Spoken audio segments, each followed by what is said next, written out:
அரிசியை விட சிறந்த உணவு எனக்கு இருப்பதாக தெரியவில்லை சகோதரர்களே. நமக்கு திங்க தெரியல. நமது பாரம்பரிய உணவை நம்ம இழந்துகிட்டே வர்றோம்.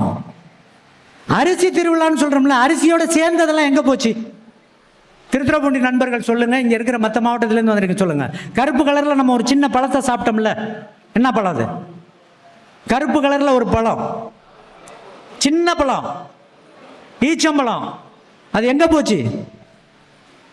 கருப்பு கலர்ல இருக்கிற கருப்பு கவுனி உங்களுக்கு செய்யறதை விட அந்த பழம் செய்யும். அதை மீட்கணுமா வேண்டாமா?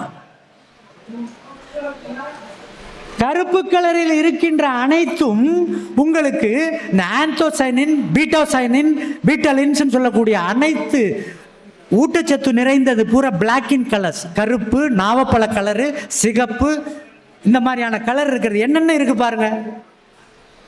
நம்ம சாப்பிட்றோமா ஏதாச்சும்? ஏதோ ஒரு இடத்துல, எங்கேயோ ஒரு இடத்துல வந்து வயிற்றால போனால் வாழைப்பழம் திங்காதன்னா, வயிற்றால போனதுனால வாழைப்பழம் திங்க சொன்னா வேணான்னு சொல்லிட்டாரு. சாகிற வரைக்கும் வாழைப்பழம் திங்க வேணான்னு ஐயா சொல்லிட்டாருன்னா இது என்ன அறிவுடைமையா? வயிற்றால போற அன்னைக்கு தானே திங்க வேணான்னு சொன்னாரு. கருப்பு கவுனியை ஏதோ ஒரு இடத்துல உங்களை சாப்பிடுன்னு சொன்னா கருப்பு கவுனி கெட்டதாக நான் சித்தரிக்கவில்லை. கருப்பு கவனியை விட இந்த ஈச்சம்பழம் எங்க போச்சு? இந்த ஊருக்கு பக்கத்தில் வேதாரண்யத்தில் அடி உதடு ஒட்டுமே என்ன பழம் அது?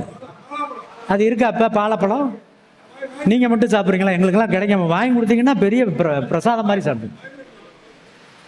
போன கூட்டத்திலேயே நான் இதை பதிவு பண்ணேன்.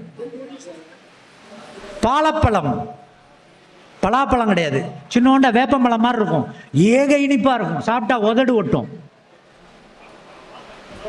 விளாம்பழம், கொடுக்காப்புளி, இளந்த பழம், இலந்தை பழம் மட்டும் வாயிலிருந்து ஆசன வாய் வரைக்கும் இருக்கக்கூடிய என்டையர் டைஜஸ்டிவ் சிஸ்டத்தில் எந்த பிரச்சனை வந்தாலும், பித்த பிரச்சனைகள் வந்தாலும் மருந்தாக, அரும் மருந்தாக வேலை செய்யும்.